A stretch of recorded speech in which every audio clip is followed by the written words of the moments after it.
Now, we're not really royalists here at the mother of all talk shows. Indeed, some of us are outright Republicans, including me. We're not like those other stick of Valentines, the Conservative Party, the Labour Party, the Liberal Democratic Party, whose spokespeople, all of whom have attacked me and the mother of all talk shows in the last 24 hours. And these other stick of Valentines in the Daily Express, is that still coming out? And the Daily Mail and the Daily Telegraph. All these royalist, fawning sycophants are outraged, they say, at the interviews that we here on the mother of all talk shows have done in the last couple of weeks, expressing our concern about the whereabouts and the state of health of the Princess of Wales. Now, we're not royalists, but we kind of like our Princess Kate. And we were worried about her. And we had every right to worry about her, as it turns out. She had not been seen in public since Christmas Day. And spring is here. She had been the subject of at least 2, maybe 3 fake photoshopped images to try to show us that she was alive and well. Well, we now know that she is alive. We now know that she is not well. And so, on behalf of all here, Republican or Royalist, at the mother of all talk shows, let me express this.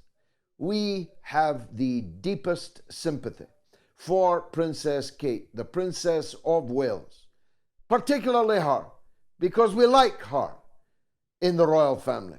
We consider her a gracious and beautiful lady. We were concerned about her then, we're concerned about her now.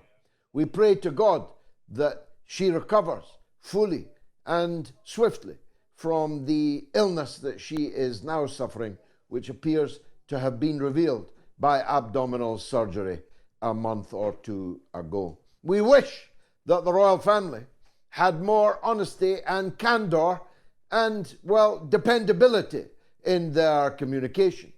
It's they, not us, who have been struck off the Associated Press and Reuters and other reputable agencies. And it's they, not us, who will never be trusted again by those agencies, because they don't like being fed a dodgy bill of goods. And that's what these photographs were, a dodgy bill of goods. Now that we know that this young mother, this gracious and beautiful lady, is suffering from cancer, we all pray and wish her well. We wish for her full and speedy recovery. But we won't be lectured to by sycophants with checkbooks who purchase things. You see, we had every right to be concerned about Princess Kate because some of us are old enough to remember her mother-in-law. We know what can happen. We've watched The Crown on Netflix. We know what can happen to individuals of the royal blood, never mind individuals who marry in to the House of Windsor. We know what happened to Lady Diana. We're determined that it shouldn't be allowed to happen to Princess Kate. Now, murder most foul is what took place in Moscow this week, in a shopping mall, in the Crocus Theatre in Moscow, at the hands of a terrorist group, all 4 of whom, of the shooters, have now been apprehended, and 11 people are now under arrest in connection with the cowardly murder of currently more than 180 people. Innocent people, unarmed people, civilian people, during Ramadan, when it is actually forbidden to make an aggressive attack. Muslims are allowed during Ramadan only to defend themselves from attack. They are forbidden to mount an aggressive, offensive attack, even against an armed adversary. So that was my first whiff of how badly the swiftly distributed American, UK, Western lie that this heinous terrorist mass murder had been carried out in the name of Islam. We never believed it. Some of you may have been fooled, but you'd have to be up early in the morning to fool the likes of me. You see, I've been through many a false flag operation in the course of my lifetime. I saw the United States drawn into the Vietnam War, which killed millions of people, on a false flag operation. I've seen lots of false flag operations that were called conspiracy theories, even though now everybody accepts that they were true. I saw with my eyes the assassination of the late and great President John F. Kennedy. It was a lone gunman at first, a lone, unhinged, deranged gunman who might even have ties to Cuba, might even have ties to Moscow. There were no others involved. There was no conspiracy, they said.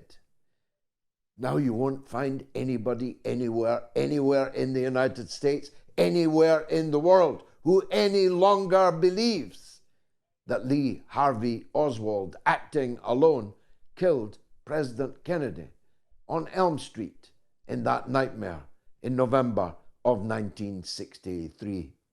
I saw with my own eyes Senator Robert F. Kennedy being murdered on his way to being anointed as the Democratic Party's presidential candidate in California in 1968. I saw with my eyes the murder of the Reverend Martin Luther King. I saw with my own eyes the murder of the great Malcolm X. I saw all these things.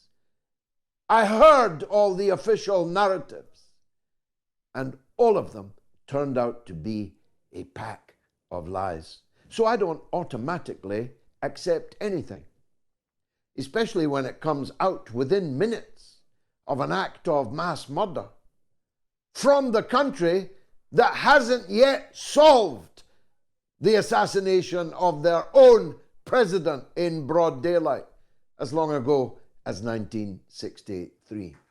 So when the US and the UK and others swiftly tried to reassure me that it was only ISIS that carried out this mass murder in Moscow, I knew automatically that they were lying. And now I am working back.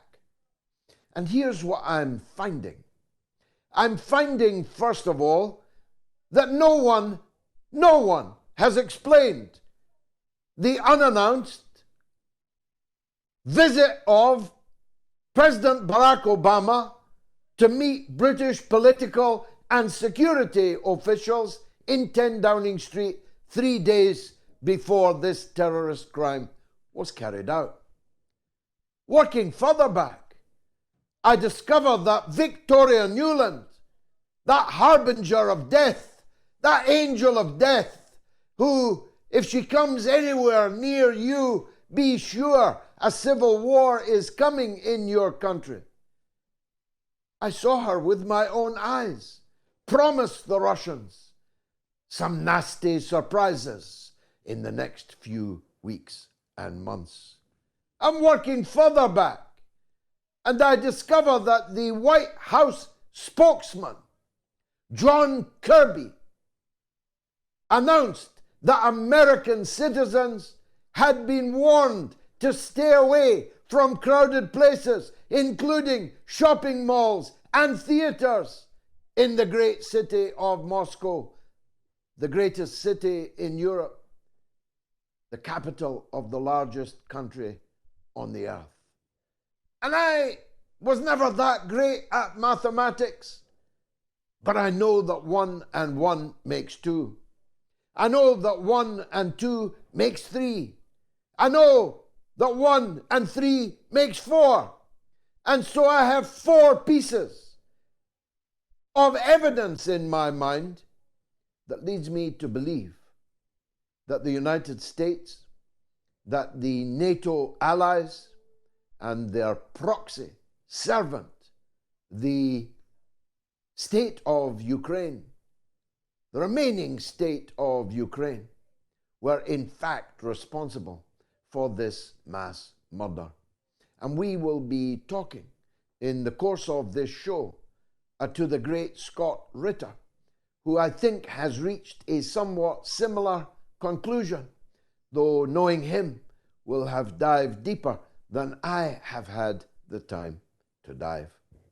Because I'm involved in all kinds of politics, not just international. Now that I'm a member of Parliament again, I have domestic, constituency, national, as well as international responsibilities. And I'm doing my best to live up to those responsibilities on all fronts. I've spoken in Parliament 3 times in the last 10 days. That's more times than most MPs speak in an entire year. 3 speeches in 10 days. I hope you've seen them. If you haven't, look them up, because they reflect this new multi-dimensional set of responsibilities that I have.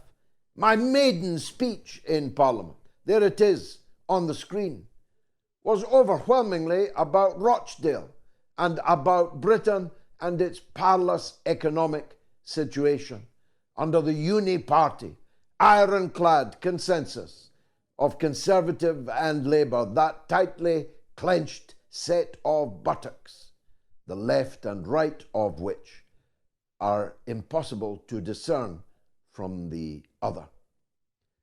In my second speech, I addressed, amongst other things, my overwhelming belief that we discussed last Wednesday here on the mother of all talk shows, that this pier, built of the skulls and the bones and the ruins of the houses of the owners of the skulls and the bones, being built in Gaza, is intended not for the purpose of bringing in aid to a starving, sickening, desperately thirsty, freezing cold population, but is instead intended to facilitate the mass deportation of those people who are starving, sickening, and dying of thirst.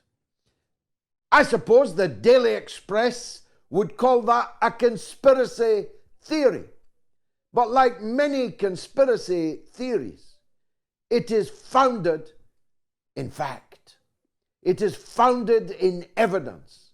It is founded in the conduct of that most heinous of occupation armies, the army that calls itself the Israel Defense Force, who have been breaking all new norms in the bestial, fascistic oppression of the people who lie at their feet, at their mercy, now extended even to mass rape of Palestinian women detainees. You don't have to take my word for that, incidentally. Some of you, I know, will not. I refer you to the Jerusalem Post. I refer you to the United States official in the Jerusalem Post making that allegation. People in the Al-Shifa hospital report that groups of Palestinian men, groups of between 8 and 12 men at a time, were being led away by Israeli soldiers, followed by a ferocious burst of gunfire and then silence as the bodies were taken away. I'm talking about mass executions in a hospital. Now, do you remember, Are you old enough to remember, approximately 150 days ago, when Israel denied and called a blood libel the idea that they would bomb a hospital? You remember it? You remember they said it was a misfiring Hamas rocket. You remember they said it was an anti-Semitic lie that they would attack a hospital. Do you know that 150 days later, there is not a single hospital in all of Gaza that they have not attacked? Do you know there's scarcely one brick standing upon another in the hospitals of the Gaza Strip that have not been attacked openly, without any denial, on camera? Not just the buildings, but the interiors, but the patients, the staff, the doctors, however senior, however eminent, who've been murdered inside these hospitals. You see the problem with normalizing war crimes? You see the problem with normalizing genocide? The main problem is that once you've accepted it once, you will incrementally accept it happening over and over again, and in ever more crazed, inhuman examples of this kind of mass murder, torture, and rape, which is taking place at the hands of one of Britain and America's closest allies, a country, Israel, which is armed by us, funded by us, propagandized for by us, diplomatically protected by us. And of course, the mass murders in the hospital are only a part of the unfolding genocidal crimes that you can see behind me on your screen right now. And it is going on and on and on. For all the faff about ceasefires, humanitarian pauses, prisoner exchanges, during all of that guff, children and their mothers and their fathers, sisters, brothers, uncles, aunts, grandparents are still daily being massacred. And the grim reaper of famine and disease cuts a swathe through those who somehow evade, escape the scything hot lead from shot and shell. You better stay tuned. This is going to be one hell of a show. It's the mother of all talk shows.